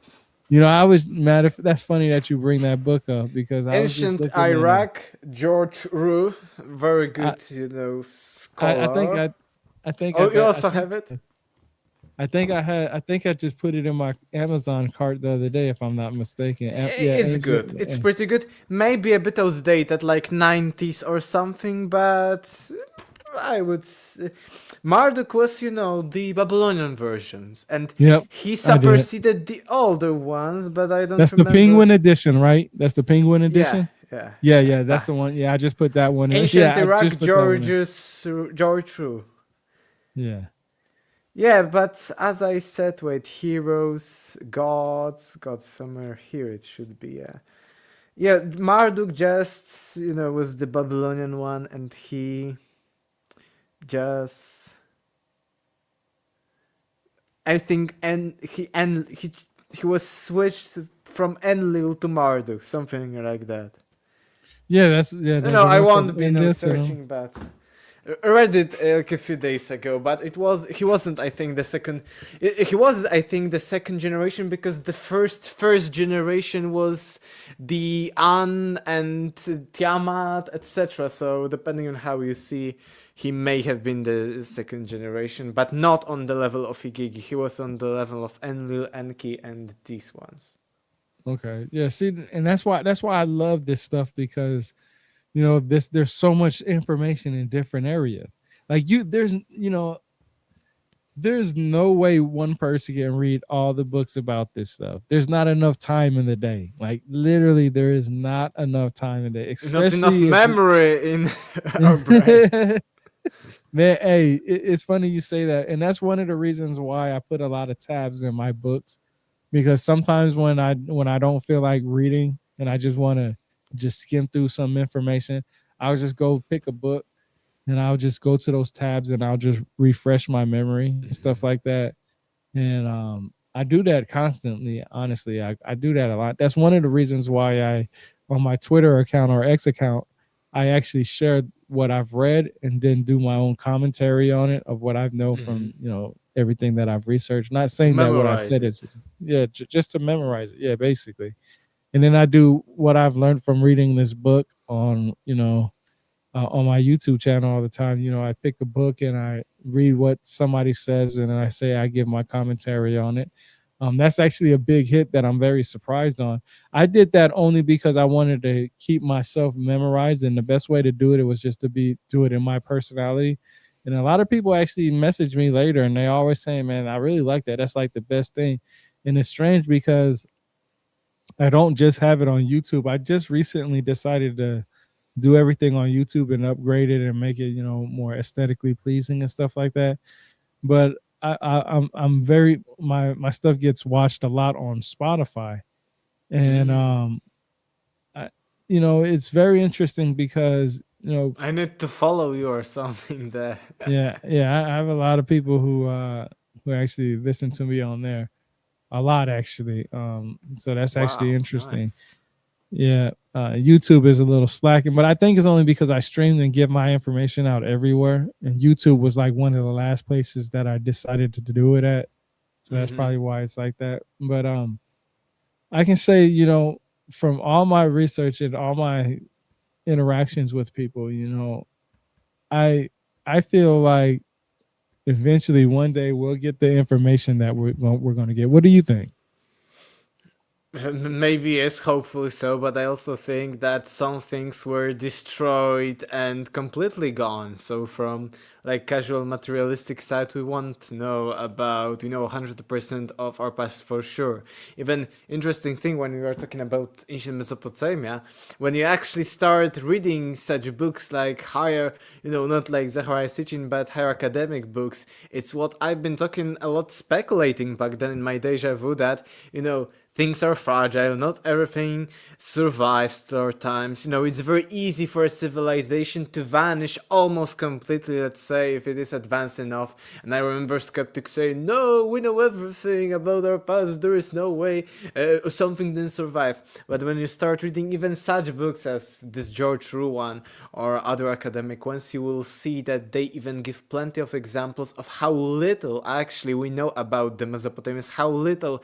It's like 1%, maybe a few percent of what is hypothetically, what was hypothetically going on there. And you see examples, for instance, that we only have so many examples because one city was burned down and the clay tablets were from, of course, clay not burned, but it burned during this fire when the Mm-hmm. whole city was being burned, and that's why we have so many, for instance, clay tablets. But we see how little we have because we have a lot from this city, but zero from, let's say, 5 or 6 other cities. So you see how little we know. So I think that, only metaphysically speaking, maybe there will be some kind of spiritual vision, remote viewing stuff that could give us. But again, maybe it won't be accurate. Maybe it would be some kind of, false vision or something. But I think that this is the only way to know 100% truth. And at the current materialistic science way, we will never know 100%. And even interestingly, I've been in during one of our classes, we have a guest, and we had this discussion that this may be true, but historically we do not have enough evidence to say that, for instance. And we may Yeah. never have enough evidence, he Yeah. said, for one thing. For instance, about, birth of Jesus or something. So I think, it may be the case that we will never historically, materialistically, scientifically speaking, know 100% of the truth for sure. Yeah. Yeah. We it'll be impossible for us to know. And the only reason why is because we won't be able to go back to the past and see it. We can come up with Mm-hmm. theories. It's just like how the pyramids were built. A lot of people have theories and all this other stuff. And all those theories could be what actually happened. They could have used some type of sleds. They could have used buoyancy from the boats. They could have, took it from thousands of miles away. I mean, there's possibilities for all that. It's just everybody, I feel like, wants their theory to be the number one picked one. And I think that's As where the always. arguments come. Yeah, it's like, well, it couldn't happen that way. It has to be Even this way. happening in academia a lot, not only in conspiracy Oh theorists. yeah, yeah, yeah, yeah. And I think that's where it happens at the most in Mm-hmm. academically is because they want to get a part of the school named after them from finding something spectacular. Instead of, you know, putting their emotions aside and saying, "Hey, I might not agree with this person, but I might need to sit down with them and figure out why they believe this." You know, two people can be, granted the founders of something, right? Three people can be the founders of something. So working together is shouldn't be an issue. That's why I say personally, me personally, I feel like once everybody puts their emotions aside, I think that's when we're start getting easier to the bottom of the truth because nobody won't have their own narrative to create. There's a lot, and there's also a lot of money to be made in this stuff too. That a lot of people, you know, once you find something big or extravagant like that, your name carries on forever, and then you also make a lot of money from that. But you know, that's going to come regardless. I mean, if you're good at what you're doing, the money should come either way. And if not, if you're fighting for the money anyway, that makes me think that you're withholding information for the right moment. It might be past my moment too. I might not be on this planet when they find the truth out about some of this stuff. And it sucks because we could possibly find out. with lidar, extra help with people doing their archaeological digs and Gobekli Tepe. Think about if a billionaire came out and says, "Hey, I'm going to fund an extravagant, as fast as you can, excavation of this area for 1 year, and these are the funds that I want to do it." And it's usually double or triple the amount that they would do it for just a regular basis. Yes, Money yes. talks. So, But also, the methods, you need to be in archaeology careful not to destroy something, but so that's what you I'm cannot, saying. like, yeah, so it Think will be about it. faster for sure, but not like immediate thing. Yeah. Think about how many people are archaeologists out there that just got out the field just for a little bit and want to get back in, right? Think about all the Hmm. people who, you know, uh, went to go take care of a family member because a family member got sick and they couldn't find a job back in that field. Those private type of individuals. We have private security, right, for a reason, right? And they're supposed to be just as good as the people who are supposed to be, cops on the street, right? Not, you don't consider them as the same group of individuals, but they should be just as mentally stable enough to do that job because they're carrying weapons and they're, protecting the people around them. So, and mindful for that. So I mean, think about private, archaeologists, somebody like private detectives and stuff. We have that, right? Why can't we have private archaeologists? Hey, I'm gonna hire these 100 archaeologists from around the world. These are their credentials, and this is work that they're going to do. And this is how we're gonna. But Hmm. like I said, that just takes a lot of planning. That takes a lot of time, effort, money. A lot of people don't really care. I've noticed that most people hardly care about the history world. It's a fascinating small group of individuals, which is a good thing. And you learn a lot from different people. We already discussed that. Everybody around has their own personalities, and you learn so much from different people from around. Just not just the historical part, but just about being humans. Period. Right, and that helps you in some sense to understand how this could have happened in the past. Right, like how did God have a chosen group of people, or why did this pharaoh wanted to kill this many people or individuals or this, that, and the third. There's you can see the real life way of how people act today in front of you today. So you could imagine what if given the right elements back then, what kind of person they would be back then, right? The type of person you are now.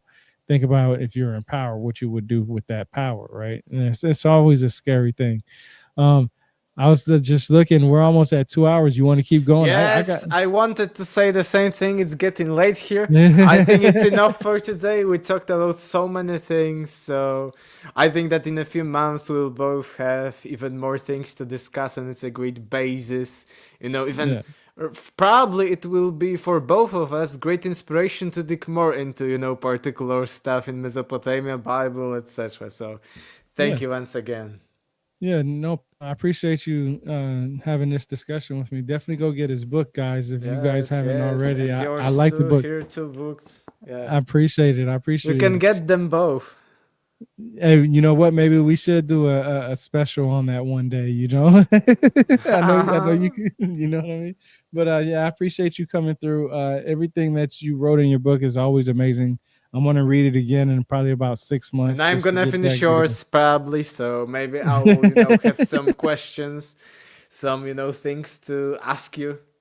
Oh yeah, we could definitely do something on it. That'd be wonderful. But we had a great amount of people coming in here. I've seen the numbers jump up and down and stuff. More people, of course, are going to watch later. So big old shout out to everybody that came in here, asked questions, and shared what they had and stuff like that. I appreciate it. So until next time, man. I guess I'll end the stream and I'll talk to you later, man.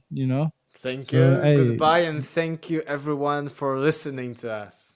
oh yeah, definitely. Thank you. The outro is about to play now.